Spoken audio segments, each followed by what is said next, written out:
Chapter 1. Ponta Porã, Brazil. They found him in Ponta Porã, a pleasant little town in Brazil, on the border of Paraguay. He lived alone in a small house on Rua Tiradentes and drove a red 1983 Volkswagen. He was thinner. His skin and hair were darker, and his nose and chin were different.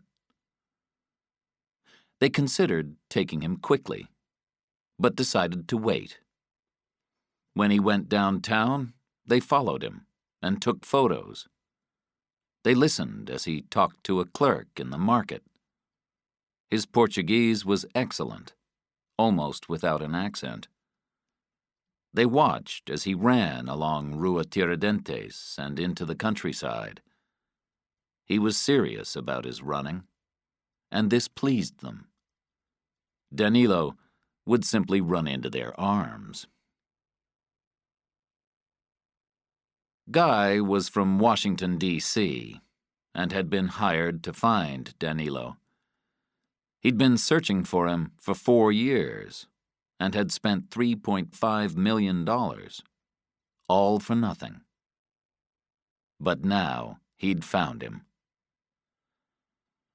Osmar and his Brazilian friends didn't know why Guy wanted Danilo, but they guessed that he'd disappeared and taken a lot of money. They made large copies of the photos and put them on the wall of the small house they were staying in. They studied them carefully. Was it really him? Osmar wanted to take him now, but Guy said they'd wait. Then, on the 4th day, Danilo raced to the airport, parked his car, got on a small plane to São Paulo, and was gone. They waited, watching the red Volkswagen and the arriving planes.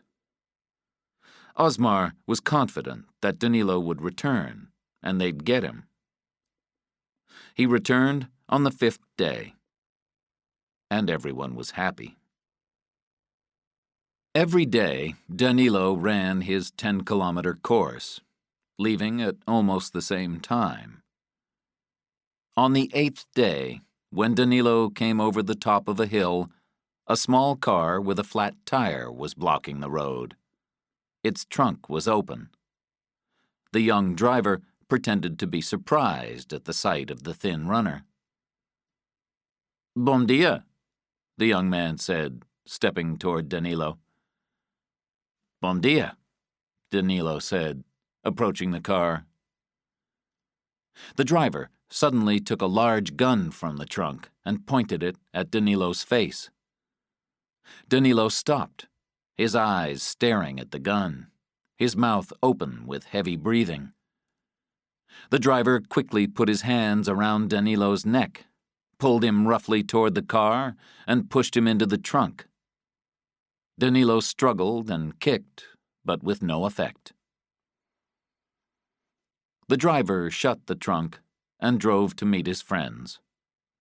They took Danilo out, tied ropes around his wrists, and covered his eyes with a black cloth. Then they pushed him into the back of a van. "What do you want?" he asked in Portuguese. "Don't speak," Osmar replied in English.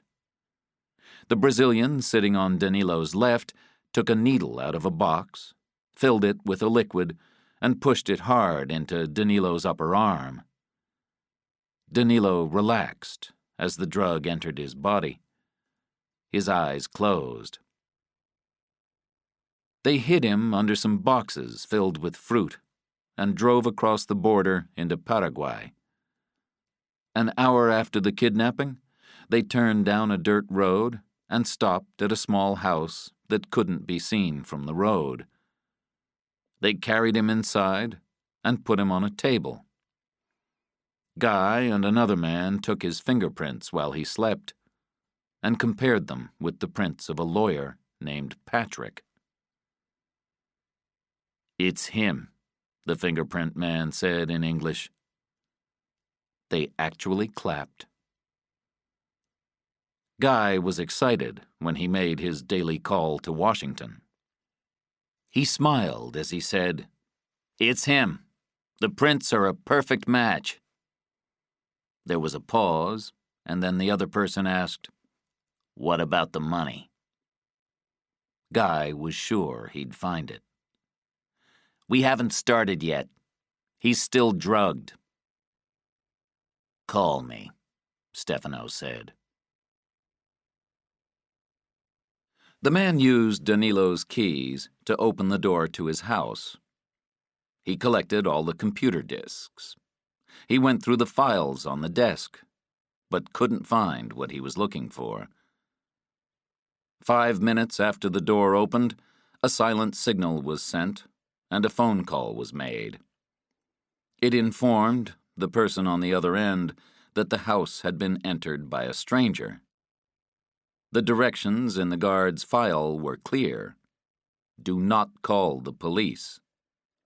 Call a number in Rio and ask for Eva Miranda. Eva put the phone down. The message meant that Danilo was missing. She told herself to relax. She'd need to be calm to do what she had to do. She took a file from a locked drawer and read the sheet of instructions again. Danilo's instructions were general. The details were left to her. She divided the money. She'd made the list of imaginary companies in which the money was hidden. Danilo had never seen her list. As a lawyer, she worked with international businessmen and understood foreign money and banking.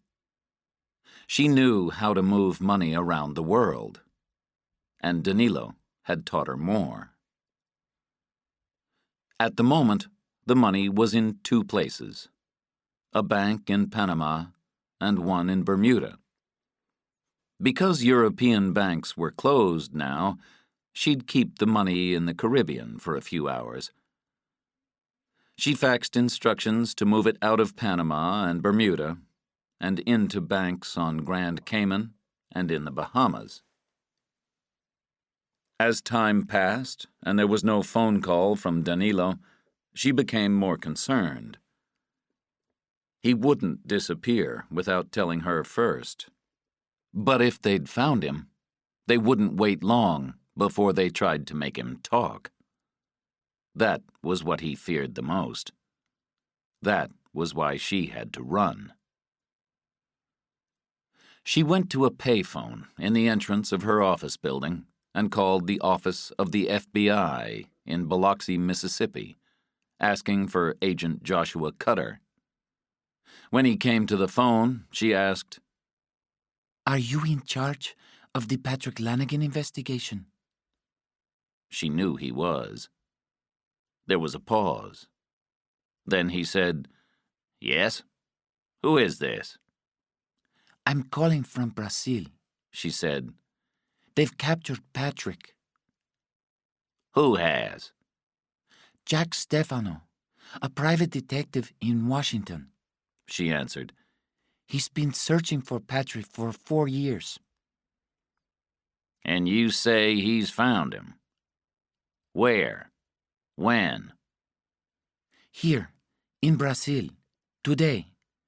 And I think they might kill him." Cutter paused. "What else can you tell me?" he asked.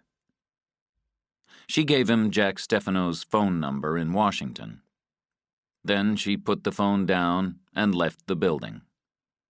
She took a taxi to the airport and flew to Curitiba.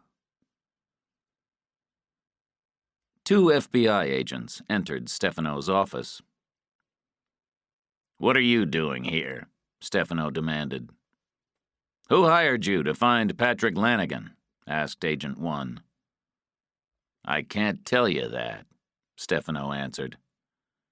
"We got a call from Brazil this afternoon," said Agent 2. Stefano had also had a call from Brazil.